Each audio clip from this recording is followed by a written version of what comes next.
You make twice what you made 10 years ago. So why does your bank account feel exactly the same? No, seriously, pause for a second. At 25, you were careful.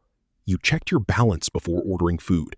You hesitated before spending $50. You told yourself, once I make more money, I'll finally feel okay. Now you're 35. You make $80,000 a year, and somehow nothing changed. Not everything is falling apart broke. Not I can't survive broke. Just stuck. Like you're doing everything right, but you're not getting ahead. And here's the part most people miss. This isn't a discipline problem. It's not even really an income problem. It's a system problem. And the fix isn't making more money. It's one structural decision.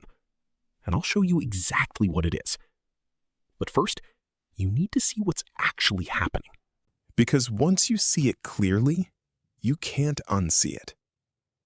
You didn't suddenly become bad with money. You didn't wake up one day and decide to sabotage yourself. There was no dramatic turning point, no big mistake. The shift was gradual, quiet, almost invisible. It happened one upgrade at a time. At 25, your apartment was cheap because it had to be. At 30, you upgraded because you finally could. At 25, your car was old, but it worked. At 35, you replaced it because it made sense. At 25, eating out felt like a reward.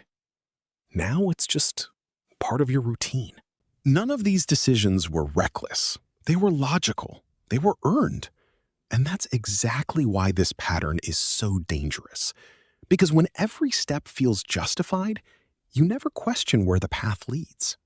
Here's the pattern. Every time your income increases, your life expands to meet it. Not aggressively, not irresponsibly, smoothly, silently, like water filling a container. Give it $40,000, it fills $40,000. Give it $80,000, it fills $80,000. Give it $150,000, it adjusts. Every time. And the whole time, it feels like progress. Your life looks better. Your choices feel easier. You feel like you're moving forward. But something else is happening underneath. Something that doesn't show up in your lifestyle, but shows up in your stress. There was a study that asked people a simple question. How much money do you need to feel financially secure? Not rich, not wealthy, just safe. The average answer? $186,000 a year. Now think about that. That's more than double what many people earn. But here's the strange part. People already making around that amount said they still needed more. So stop there for a second. If income was the solution, why doesn't it solve the feeling? Why does the target keep moving? That's the crack in the entire system. Because this isn't about how much you make, it's about what your life does with what you make. As your income rises, your expectations rise with it. Your baseline resets, quietly, constantly. What used to feel like a luxury becomes normal. What used to feel optional becomes expected. You don't notice it happening, but your standard keeps upgrading itself. And once something becomes your standard, it stops feeling like a choice. It starts feeling like a requirement. The first time you upgraded your place, it felt exciting. The first time you got a better car, you noticed it. Now, you don't think about it.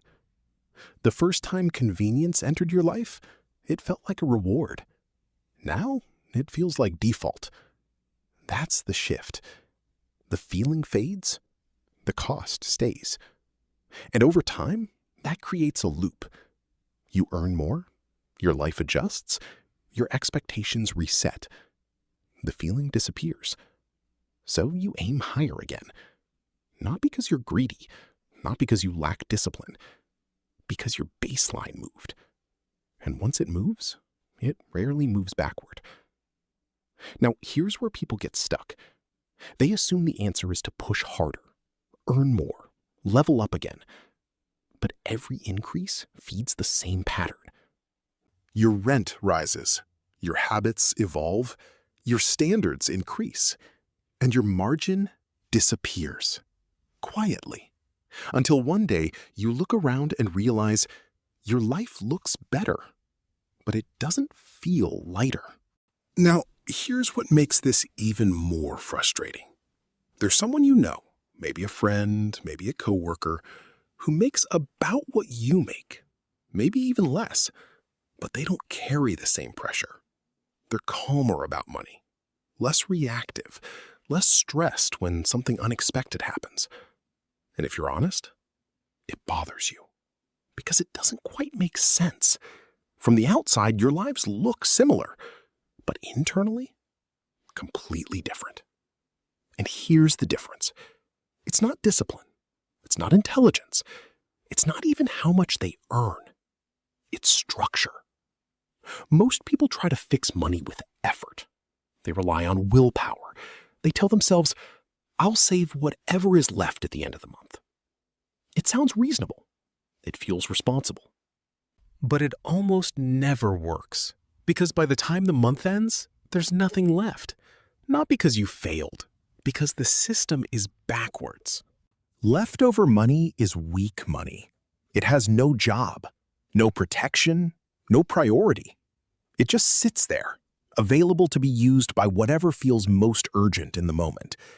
And life is full of urgency. Bills, plans, convenience, unexpected expenses, impulse decisions, emotional spending, everything competing for attention, everything loud. Meanwhile, your future is quiet. It doesn't remind you. It doesn't interrupt you.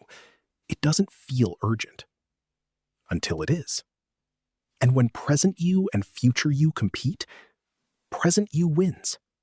Almost every time. So here's the shift, and this is where everything starts to change. You don't save what's left over. You remove it first, before your lifestyle ever touches your income. Automatically. No decision required, no monthly effort, no relying on motivation. Just a system that runs whether you think about it or not. Let's make this real. You earn $80,000 a year. After taxes, maybe around $4,800 a month.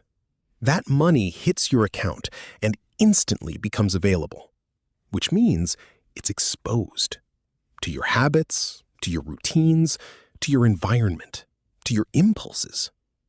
Now imagine a different sequence. Before that $4,800 becomes yours to spend, a portion of it is already gone. $200, $300, $500, whatever you can start with. And it moves somewhere your future controls. Savings, investments, debt reduction. It doesn't matter where at first. What matters is the order. Because now your lifestyle adjusts to what remains instead of consuming everything. That one shift changes everything. Because money you never see doesn't get spent.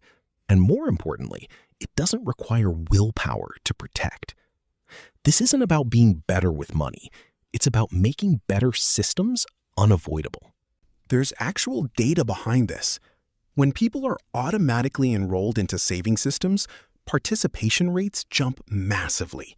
Same people, same income, different outcomes, because the system did the work. At first, it feels small, almost too small, like it won't really matter.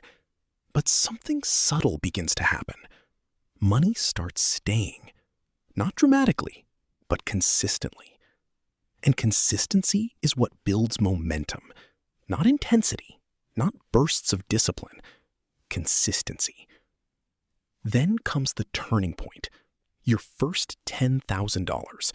And this is where everything shifts, not mathematically, psychologically. Before that, every problem feels like a threat. A car repair? Stress. A random bill? Pressure. A mistake? Damage. But once you have a cushion, you stop reacting to everything. You stop bracing. You start choosing. Because what you're building isn't luxury. It's margin, space, flexibility, the ability to handle life without everything feeling fragile. That's what most people actually want. Not status, not expensive upgrades, not bigger numbers. Margin, the ability to breathe. And this is where the illusion breaks. Most people try to buy that feeling through lifestyle. A better apartment, a nicer car, more experiences. But if those upgrades consume everything you earn, they don't create freedom. They remove it. So your life can look better while feeling tighter, more expensive, more demanding, more fragile. And if nothing changes, this pattern follows you at $100,000, at $150,000, at $200,000, because your lifestyle will always be ready to expand, faster than your awareness, faster than your intentions, faster than your discipline, unless something interrupts it. Not guilt, not restriction, not a perfect budget you abandon in 3 weeks.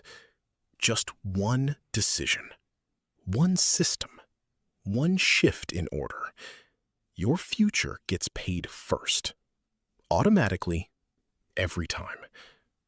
Once that system is in place, the change is quiet at first, then noticeable, then undeniable.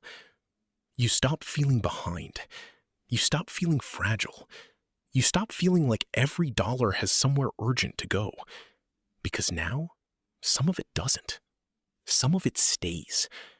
And over time, that changes how you think, how you decide, how you move through life.